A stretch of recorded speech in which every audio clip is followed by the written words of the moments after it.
మోకాళ్ల నొప్పులకు ఎటువంటి సర్జరీ లేకుండా ఎపియాన్ పెయిన్ క్లినిక్ అందిస్తున్న అత్యాధునిక చికిత్స.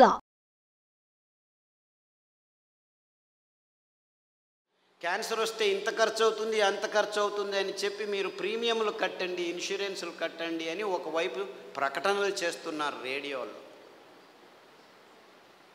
ముందుగానే కనుక్కోండి మీకు రోగం వస్తుందని ఈ డయాగ్నోస్టిక్ ల్యాబ్ వాళ్ళు ప్రకటనలు చేస్తున్నారు. 30 సంవత్సరాలు వచ్చాయా, బాడీ చెకప్ రండి, ఒకరు చూపించుకుంటే ఇంకొకరికి ఫ్రీ అని చెప్పి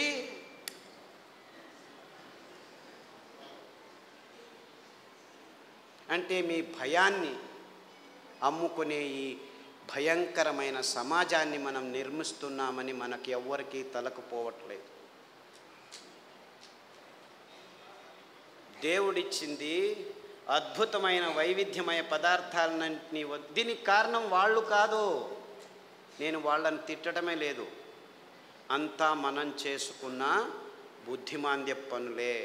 వాళ్ళు ఇస్తున్న కాఫీలు, వాళ్ళు ఇస్తున్న టీలు, వాళ్ళు ఇస్తున్న పాలు, వాళ్ళు ఇస్తున్న చక్కెర, వాళ్ళు ఇస్తున్న గోధుమ, వాళ్ళు ఇస్తున్న వరి బియ్యం, వాళ్ళు ఇస్తున్న సండేయా మండే కావో అండే అని చెప్పి తెందుల్కర్ వచ్చి జాహీరాతు, పెప్సీ తాగండి అని అమీర్ ఖాను, కోక్ తాకండి అని షారుఖ్ ఖాన్. తప్పు, ఆపోజిట్. అమీర్ ఖాన్ కోకు, ఈడు పెప్సీ. నేను పైనుంచి వస్తాను సల్మాన్ ఖాన్ థమ్సప్ అని వస్తే వాళ్ళు 100 mlలో 45 గ్రాములు చక్కెర అమ్ముతున్నారని ఎవరికీ అర్థం కావట్లేదు. వేల కోట్ల రూపాయలు ఖర్చు పెట్టి డ్యాములు కట్టి నీళ్లను పోగు చేసి చివరకు పెంచేదేమిట్రా మనం అంటే ఈ చెరుకు నుంచి వచ్చే చక్కెర తింటే 1 గ్రాము తింటే మీ రోగ నిరోధక శక్తి 6 నెలలు మాయమైపోతుంది. డెంగ్యూ రావచ్చు, పంగు రావచ్చు, H5N1, H1N1, డెంగ్యూ, పింగు, జింక, పుంక, నీపా, ఏనేనో పేర్లు, అంతా అర్థం కాని పేర్లని పెట్టుకొని, ఓ నీపా గబ్బిలాల నుంచి వచ్చింది, గబ్బిలాన్ని చంపండిరా, డెంగ్యూ దోమల నుంచి దోమల్ని చంపండిరా, పక్షి జ్వరం అక్కి, కోళ్ళ జ్వరం కోళ్ళని చంపండి, పందుల జ్వరం పందులను చంపండి, మ్యాడ్ కౌ డిసీజ్ కౌస్ని చంపండి. మిలియన్స్ ఆఫ్ అనిమల్స్ మారణ హోమం చేస్తూ వస్తున్నాము గడిచిన 15 సంవత్సరాల్లో. కానీ ఎవరికి చెప్పట్లేదు దీనివల్ల వస్తుందని. మ్యాచ్ ద ఫాలోయింగ్, 2వ తరగతి పిల్లాడికి చెప్తే చాలు మ్యాచ్ చేస్తాడు. కోళ్ళ జ్వరం కోళ్ళ నుంచి వస్తుంది, పందుల జ్వరం పందుల నుంచి వస్తుంది, మ్యాడ్ కౌ డిసీజ్ కౌస్ నుంచి. అయినా అదే మాంసము తినండి, ప్రోటీన్లు కావాలి మీకు. మాంసాహారంలో B12 ఉంది, B12 మీ శాకాహారులకు రానే రాదు అని ప్రపంచం మొత్తాన్ని మాంసాహారం వైపు నడిపిస్తున్నారు ఈ విజ్ఞానులు, ఈ డాక్టర్లు. ఆవలిస్తే చాలు మీకు B12 వస్తుంది. సూక్ష్మజీవులు మీ నోట్లో 100,000 రెట్లు ఎక్కువ ఉన్నాయి. మీ దేహంలో ఉన్న జీవకోశాల కంటే ఈ లాక్టోబాసిల్లస్ 70% ఉంది. ప్రతి ఒక్క బ్యాక్టీరియా, మీరు పిల్లాడికి పాలు తాపుతారు కదా, ఆ పాలు పెరుగుగా మారేదానికి పొట్టలో లాక్టోబాసిల్లస్ ఉంది. ఆ లోపల అవుతున్న పెరుగు నుంచే విటమిన్ B12 వస్తుంది. అంటే మీరు చిన్న పిల్లాడికి పాలు ఇచ్చినప్పుడే విటమిన్ B12 తయారయ్యేదానికి, తయారు చేసేదానికి జీవితాంతం ఆ లాక్టోబాసిల్లస్ని మీరు పెంచుతున్నారు. ఈ విషయాన్ని ఎవరు చెప్పట్లేదు. అందరూ B12 ఇంజెక్షన్లు తీసుకోండి, ట్యాబ్లెట్లు తీసుకోండి అని చెప్పడం మొదలుపెట్టారు డాక్టర్లు. ఇంత మోసం చేస్తున్నారు. అంటే మీరు నువ్వుల పాలు, కొబ్బరి పాలు తాగితే చాలు మీరు లోపలే B12 తయారవుతుంది, అక్కడ బ్యాక్టీరియా ఉంది. లేదు పెరుగు చేసుకోండి, కొబ్బరి పాలతో ఒక 2 చెంచాలు తినండి వారానికి, చాలు B12 వస్తుంది. ఎంత మోసం చేస్తుంది. ఇప్పుడు ఈ కొత్త స్కామ్ ఇది. B12 విటమిన్ D, అందరూ సాఫ్ట్వేర్ వాళ్ళందరూ లోపల 6 గంటలకు పోయి 12 గంటల వరకు కూర్చొని ఉన్నారు. వేల మంది లక్షల మంది. వాళ్లకు సూర్యుడు దొరకకుండా విటమిన్ D తక్కువ అవుతుంది, లోపల కొలెస్ట్రాల్ విటమిన్ Dగా మారుతుంది, అది జరగట్లేదు. కాబట్టి విటమిన్ T ట్యాబ్లెట్ రెడీ చేసాం, తీసుకోండి అందరూ. ఏం చెప్తే ఓరా వెధవా వెళ్ళి 1 గంట సేపు ఎండలో ఉండరా అంటే చెప్తే చాలు కదా. లేదు ఇంకా సులభం, పుట్టగొడుగులు ఎర్గోస్టెరాల్ అని ఒక కాంపౌండ్ ఉంది, దానిని ఎండబెడితే 2 గంటలు అది విటమిన్ Dగా మారుతుంది. సో మీరు రావద్దండి, సాఫ్ట్వేర్లో అలా పని చేస్తూనే ఉండండి, పర్వాలేదు. వారానికి ఒకసారి ఎండబెట్టిన పుట్టగొడుగులను నానబెట్టుకొని ఒక 2 సార్లు తింటే మీకు విటమిన్ డి వస్తుందని చెప్పొచ్చు కదా వీళ్ళు. ఎందుకంటే విటమిన్ ట్యాబ్లెట్స్ నుంచి ఏ జీవము సరిగ్గా పీల్చుకోలేదు. Supplements are no good at all. Vitamin tablets are useless. అయినా $1 బిలియన్ బిజినెస్ చేస్తున్నారు. ఏ జీవసత్తువైనా మీ దేహంలోకి రావాలంటే సరి అయిన ఆహారం నుంచే రావాలి. సో ఆ ఆహార పదార్థాలని గుర్తించి చెప్పాల్సిన ఈ విజ్ఞానుల రెస్పాన్సిబిలిటీ ట్యాబ్లెట్లను అమ్మేదానికి వాడుకుంటున్నారు. ఇంతే, ఇంకేమీ లేదు. ఒకరోజు ఊదులు, ఒకరోజు అరికెలు, ఒకరోజు కొర్రలు, ఇంకొక రోజు అండు కొర్రలు తిని మునగాకు కషాయం, చింత ఆకు కషాయం, రావి ఆకు కషాయం, వేప ఆకు కషాయం తాగితే అది ఆడవాళ్ళు పీసీఓడి ప్రాబ్లం కావచ్చు, అంటే అండాశయాల్లో ముట్టయితే ఆగదు, ఆగితే రాదు. ఇలాంటి సన్నివేశమైన వీర్యకణాలు లేక మగవాళ్ళకి ఇప్పుడు ఆడవాళ్ళతో సంభోగం చేయాలంటే శీఘ్రస్ఖలనాలు, అదంతకదే లింగం ఆగిపోవటం, సన్నగా అయిపోవటం, రక్త ప్రసారం జరగకపోవటం, ఇలాంటి ప్రాబ్లమ్స్. Viagra $1 billion business. అదే సాక్ష్యం. నేనేమి కట్టుకథలు చెప్పట్లేదు. ప్రపంచమంతా, మన దేశం ఒక్కటే కాదు. అంటే మనిషికి రోగాలు ఎక్కువ అవుతున్నాయి, రోగాల వయోపరిమితి తక్కువ అవుతుంది ఒకవైపు అయితే, మనిషి తత్వాన్నే మార్చేస్తున్నాయి ఈ ఆహార పదార్థాలని ఏ ఒక్కరూ గమనించట్లేదు, చెప్పట్లేదు. ఆడపిల్లలు 14 ఏళ్లకు ముట్టవలసిన వాళ్ళు 6 ఏళ్లకు ముట్టవడం ఏంటి? 100కి 1 అయితే పర్వాలేదు, 100కి 90 మంది అవుతున్నారు. ఆడవాళ్ళ మూతి మీద మీసాలు ఉండనేకూడదు, 100కి 90 మందికి మీసాలు వస్తున్నాయి. ముట్టు సహజ ప్రక్రియ, అంత ఇబ్బందులు ఏమి ఉండకూడదు, 100కి 100 మందికి నొప్పులు వస్తున్నాయి. డాక్టర్ దగ్గరికి వెళ్తే పెయిన్ కిల్లర్స్ ఇస్తారు, అందులో వేసుకున్న వాళ్ళకి 16 మందికి కిడ్నీ ప్రాబ్లం వస్తున్నాయి. 100కి నెల పెయిన్ కిల్లర్స్ వేసుకుంటే 2-3 సంవత్సరాల్లో కిడ్నీ ప్రాబ్లమ్స్ వస్తాయి. యూరిక్ యాసిడ్ ఎక్కువ అవుతుంది, క్రియాటినిన్ ఎక్కువ అవుతుంది, యూరియా ఎక్కువ అవుతుంది. ఇలాంటి ప్రాబ్లమ్స్ నో ప్రాబ్లం, డయాలిసిస్ చేస్తాం రండి అంటారు, మిషన్లు రెడీ పెట్టుకున్నామంటారు. అంటే ఇంత వైజ్ఞానికమైన విషయాలు మన కళ్ళ ముందు, మన ముక్కు కింద జరుగుతూనే ఉన్నాయి. ఏ ఒక్కరూ లేచి అడగట్లేదు, ప్రశ్నించటం లేదు. ఎందుకంటే సైన్స్, విజ్ఞానం అనే ఈ కబంధ హస్తాల్లో ఇరుక్కుపోయాము. అంతా విజ్ఞానమే. ఎక్కడుంది? ఈ వాణిజ్యీకరణ ఒత్తడంలో చేసి ఎవరు నోరు మెదపకుండా చేసేసారు. So what are we doing here? మళ్ళా గొప్పగా జంబాలు, రేపు మొన్నడు పోయి మంగళహరిలో సంసారం పొద్దున్న లేస్తే కక్కస్ సరిగ్గా చేయట్లేదు. ప్రతి ఒక్కరూ కక్కస్ చేయాలంటే ట్యాబ్లెట్ తీసుకోవాలి, లేకపోతే వేడి నీళ్ళు తాగాలి, లేకపోతే ఇక్కడి నుంచి అక్కడికి తిరగాలి, బీడీ తాగాలి, సిగరెట్ తాగాలి, కాఫీ తాగాలి, లేదు ఒక పెగ్గు వేయాలి. వాడు డాక్టరే పెగ్గు వేయమన్నాడు, మగ్గులు వేసుకుంటూ కూర్చున్నారు. అర్థమైందా peg mug?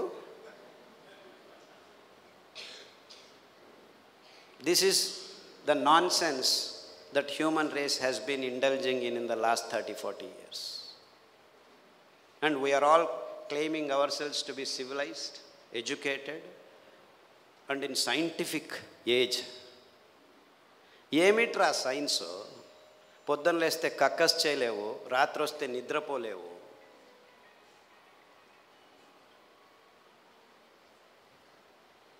Wear is your science? మళ్ళా నిద్ర రావట్లేదు, మనిషి యోగా చేస్తాను, కూర్చొని యోగా అని కూడా.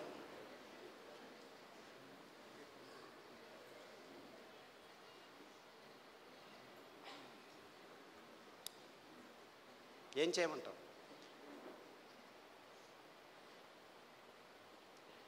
యోగా చేసి నిద్ర రావట్లేదు, ట్యాబ్లెట్ వేసుకున్నా నిద్ర రావట్లేదు. రాత్రి నిద్రపోవాలి, పగలు పని చేయాలి. మనం రాత్రిని పగలు చేసి కూర్చున్నాం, ఎలా నిద్ర వస్తుంది? లైట్లు వేసుకుంటున్నాము, రాత్రంతా లైట్లు. అస్సలకు ముందు నీవు చీకటి చేసుకొని రూములో పడుకుంటే అద్భుతమైన ట్రిగ్గర్స్ మీ మెదడులో జీవరసాయనిక రసాల్ని ఉత్పాదనం చేస్తాయి. నిజమైన నిద్ర వస్తుంది, గాఢ నిద్ర వస్తుంది. అతి అద్భుతమైన నిద్ర మీ దేహానికి తడితే మీలో రోగనిరోధక శక్తి ఎక్కువ అవుతుంది. అంటే ఈ మధ్య ప్రపంచంలో మానవ జాతి సరి అయిన నిద్రపోవట్లేదు. ఎందుకంటే కారు అడవుల్లో కూడాను లైట్లు వేసేదానికి రెడీ అయిపోయాం. సో ఒక్క విజ్ఞాని కూడా చెప్పట్లేదు అందరూ చీకటి చేసుకొని నిద్రపోండి అని. ఎప్పుడైనా నిద్ర రాకుంటే ఈ ట్యాబ్లెట్ వేసుకో అని చెప్తున్నారు. మీరు 10 సంవత్సరాలు నిద్ర కోసం ట్యాబ్లెట్ తీసుకున్న వాళ్ళు నా దగ్గరికి వస్తే 3 గంటలు చీకట్లో కూర్చో, ప్రతిరోజు ధ్యానం చెయ్యి, పుస్ అని ఊదొద్దు, ఊరికే దేవుడిని తలుచుకో. ఆస్ట్రేలియా నుంచి ఒక అబ్బాయి వచ్చాడు, 28 ఏళ్ళు. ఎప్పుడు చూడు ట్యాబ్లెట్ ఇది అది అని చెప్పి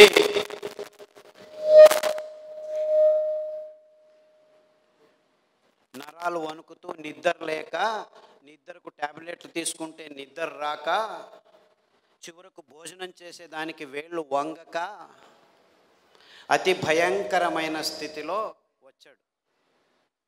నిద్రపోయి 30 రోజులైంది. ఇలా కళ్ళు ఇలా అయిపోయాడు. వాళ్ళ అమ్మ నాన్న ఎంతో బాధపడుతూ ఇలా అయిపోయాడు, ఆస్ట్రేలియాకి తీసుకెళ్ళాము, అమెరికాకి తీసుకెళ్ళాము, అన్ని మందులు ఇచ్చాము, ఏమీ కావట్లేదు. అరికలో రాత్రి నానబెట్టి ఉదయం నానబెట్టి రాత్రి, ఉదయం వండిన గంజి రాత్రి వండిన గంజి ఉదయం తాగిపించండి. దానికి తోడు చన్న సాంబారు ఉల్లిపాయలు, ఎర్రగడ్డలు దంచి మజ్జిగలో వేసి ఆ మజ్జిగ తాగించండి. చీకటి గది చేసేసి బాగా గంజి తాగిపించి వాడిని లోపలికి వేసేసి తలుపు వేసేసి ఇంకా వాడి వైపు చూడకద్దండి అంటే, అయ్యో ఎలా అని చేయండి, 3 గంటల తర్వాత వెళ్ళి చూడండి అని చెప్పాను. అక్కడ బెడ్ కూడా వేయకండి అని చెప్పాను. 3 గంటలు తట్టుకోలేక ఆ తల్లి 1:30 గంటకే మెల్లిగా తలుపు తీసి చూస్తే వాడు బార్లా పడుకొని నిద్రపోయాడు. 3 రోజులు లేవలేదు వాడు. ఫోన్ చేసి లేవటమే లేదు, లేపి గంజి ఇవ్వడం, ఏమీ చేయొద్దండి నిద్రపోనివాడు, 3 రోజులు కాదు 6 రోజులు నిద్రపోయినా ఏమీ ఇబ్బంది లేదు అని చెప్తే 3 రోజుల తర్వాత లేచి కంప్లీట్లీ ఆల్ రైట్, మళ్ళీ ల్యాప్టాప్ తీసుకుంటాను అంటాడు. వేదవా, ఆ ల్యాప్టాప్ నుంచే నీకు ఈ రోగం వచ్చిందిరా.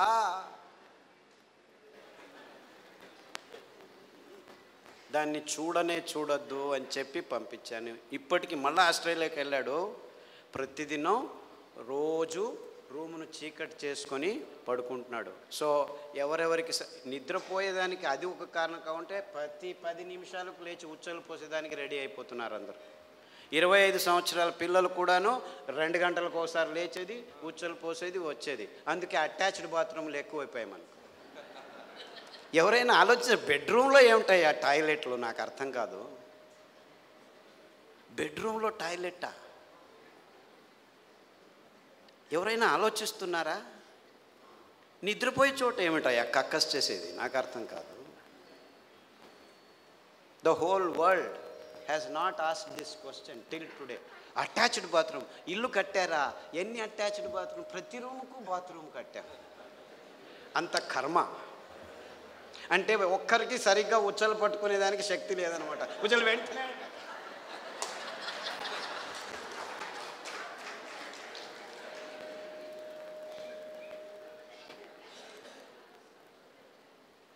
అండుకొర్రల గంజి తాగండి, రాత్రి పడుకుంటే పొద్దున వరకు లేవాల్సిన అవసరం లేదు. In fact there have been zillions అని చెప్పాలి నేను. అంటే 100 మంది పెద్దవాళ్ళు 60 ఏళ్ళు 50 ఏళ్ళు 70 ఏళ్ళు ఉన్నవాళ్ళు రోజు రాత్రి 2 గంటలకు లేచి ఉచ్చలు, అది ప్రోస్టేట్ ప్రాబ్లము, ఈ ప్రాబ్లమ్, ఏ ప్రాబ్లం అన్నా ఉన్నివ్వండి, అరికెల గంజి తాగండి.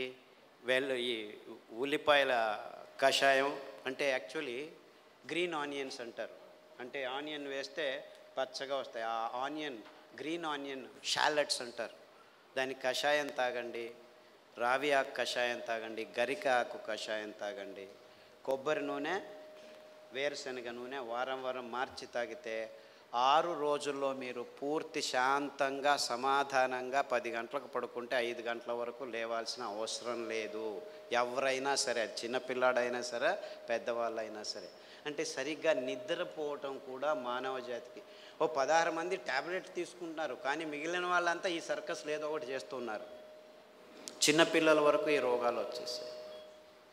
అంటే మనం గట్టిగా సాయంకాలం 1 గంట నడిచిన తర్వాత ఈ పనులు చేస్తే 6 వారాల్లో అందరూ సరిగ్గా నిద్రపోతారు, ఏమీ ఇబ్బంది లేకుండా.